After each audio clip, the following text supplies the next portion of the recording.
So just a few objectives to guide our discussion this afternoon. I'll start just by giving a bit of an overview around our Ontario Health team and our structures, including highlighting how patients are embedded within all of our decision-making and operational teams. Then we'll move into just some further background to understand the patient experience survey process that we've undertaken with the support of HSPN. Reviewing a summary of these results, and then most importantly, how these results of our surveys have informed the work of our OHT Patient Family and Caregiver Advisory Council and the broader Ontario Health team as well for our South Georgian Bay population. So it was really great to see that many others on the call this afternoon also use patient and provider surveys and have engagement from their PFAC and their patient partners throughout their Ontario Health team structure. In this diagram that you can see here, this is a high-level overview or structure of how our Ontario Health team is set up. And I specifically wanted to point out our Patient, Family, and Caregiver Advisory Council that you can see on the top right corner there. Intentionally, there's the bidirectional arrow or information flow from the PFAC to the Collaboration Council, as they very much serve as an advisory table to the decision-making and to the operational decisions and structures of our Ontario Health Team Collaboration Council or executive table. Additionally, through our structures and relationships set up at the PFAC, we also have a patient or community representative on each of our action teams to really make sure that patient-centered voice is brought front and center, and that we truly do co-design our decisions through the workings of our OHT. Our Ontario Health team was part of the cohort 2 of OHTs across Ontario. We are relatively small. We have about a 65,000 patient population, and we primarily cover the areas of Collingwood, Wasaga Beach, Clearview, and a little bit in the Blue Mountains as well, bordering with the Grey Bruce Ontario Health team. So this is just a bit of a background in terms of our experience delivering and distributing patient experience surveys to date. So as you can see there, the work really began in November of 2021, where our OHT PFAC met to evaluate what our options are for surveying our entire attributed population of our OHT. And through this process, we extensively reviewed available survey and prem and prom data collection opportunities, including the HSPN Patient Experience Survey, which was a relatively new tool at the time. So following this review, our PFAC recommended to our Collaboration Council to distribute it to our entire attributed population connected to our local primary care providers, which was ultimately approved. And that decision was made also in partnership with our Ontario Health Team Provider Care Network, which serves the same functions as many of the other primary care networks. In South Georgian Bay, I wanted to mention too that we are fortunate that all of our primary care providers are on the same instance of the TELUS PS Suite EMR. So that does enable us to have quite a detailed and fulsome understanding and connection to our attributed population. So following the approval of the patient survey, we were able to run reports within our EMR system to identify these patients. We started off to get a set of baseline data set of everyone that had a primary care encounter in the last 2 years. And then we pulled those with an email and without an email. And then just carried forward with our distributing those surveys both electronically and by mail to make sure that it was an equitable distribution strategy. So this is a summary of our results from our 2022 survey responses, and apologies if this is a duplicate of information for some. But so through distributing the HSPN survey, both by secure email and mail, we were able to yield a statistically significant response rate, which has been used to inform the work of our PFAC and our OHT more broadly. And as I mentioned before, really serve to set that baseline in terms of our patient experience data across our attributed population. So in addition to the survey response rate, we also were really pleased to see that we saw an increase during this period of time where the survey was being completed. We also saw an increase in traffic to our OHT website, our social media pages, and we actually received many phone calls and emails from the community with excitement around the survey and the opportunity to provide input into our local health system, which was a really great kind of unexpected secondary outcome of that survey distribution. So that brings us forward into our current work. So after receiving the results of the 2022 survey, the PFAC was then engaged to review the results and provide feedback to be incorporated into the next survey in terms of if there was anything we wanted to change or adjust. So our OHT worked with HSPN, and we're really grateful to them for the support that they provided and continue to provide to us to add a few customized questions to the survey to reflect localized services.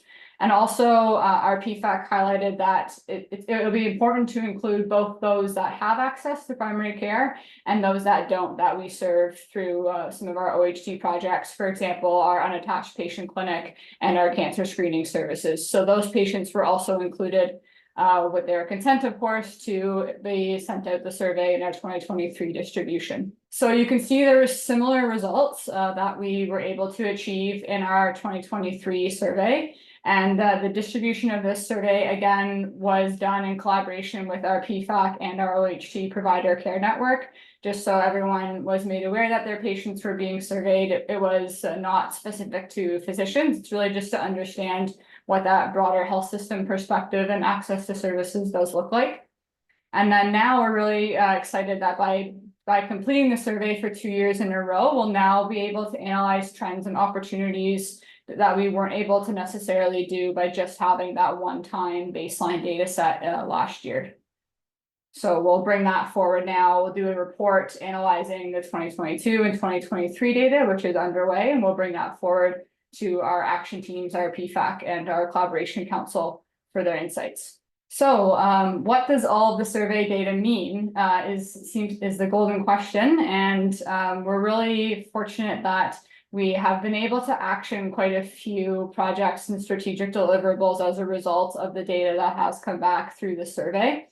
So some of the common themes that were addressed through the survey that also connect back with our OHT previous strategic plan and our upcoming strategic plan are, you can see there, so how to help to support patients who are, especially those that are most marginalized and vulnerable, and using the material deprivation index to help to inform some of that work as well. Assessing the patient experience for those with no family doctor and nurse practitioner or seemingly deemed unattached. And in our region, we also have quite a high number of patients that are those in our attributed population who have moved to our region, who may still have their physician elsewhere, like especially in the Toronto and GTA region. So it can be challenging for them to access services here while still trying to maintain that relationship with their physician elsewhere. The survey also pointed out opportunities for access to services and care, the patient and their caregiver involvement as a member of the care team, how patients perceive their use of digital tools to support their care, and understanding the demographics of our population as well, which we found really valuable, especially in some of those domains that may not typically be captured in more of a classic medical record type form. So as a result of the survey data and being able to assess our attributed population around these themes, there's been quite a lot of work that's been led through our PFAC, and I was hopeful to have our chair here today, but unfortunately are unable to attend. But some of the actions that I wanted to highlight that you can see there. So as a result of having better understanding around the growing percentage of people that are moving to our South Georgian Bay region who do not have access to primary care services, we were able to, based on that insight and having a better understanding around those patient needs, we were able to identify that there is actually a need for dedicated unattached services. And we're able to support that through a recent clinic that we've opened to support the unattached patient population. The PFAC has led the development of many different patient resources and advocacy supports, including a patient handbook, which is available across all of our primary care offices and our hospital outpatient services and emergency department as well. We primarily have that available in digital copies, but have print versions available as needed, certainly in French and English. So similarly, we're furthering our work around patient and caregiver advocacy, and that is through the survey, we've also understood that that also means getting out into the community and having the opportunity to have that face-to-face and conversation-based community involvement as well. So now that we're kind of coming out of that COVID and virtual era, we're finding a lot of value in having that opportunity to get out into the community and engage with patients and families and caregivers directly. In collaboration with our PFAC, we've also developed a suite of tools to support digital use. So in our OHT, we have all of our primary care providers are able and are using online booking and messaging and many other digital tools to help to support them in their practice. So we want certainly to make sure that the patients are comfortable in using those tools and have the services available, such as translation and other services if they're not able to complete those options online. We have a primarily English-speaking first language population in our region, but that is quickly changing with the growth of our population. So we're ensuring that based on our survey data and consultation with community members, that our communications and our community engagement more broadly is available in multiple languages, making sure that it's AODA compliant at appropriate level of language, really to ensure that it's accessible to everyone in our community. And then also the data from the survey has been really, really valuable to help to inform our OHT decision-making and resource allocation by helping us to be able to see gaps and opportunities for program expansion and development, which we may not have seen before through specifically quantitative data and other sources, which are very valuable, but sometimes don't tell the whole story. So there's been a great complement from the quantitative data that we've had received in the past and this additional qualitative data.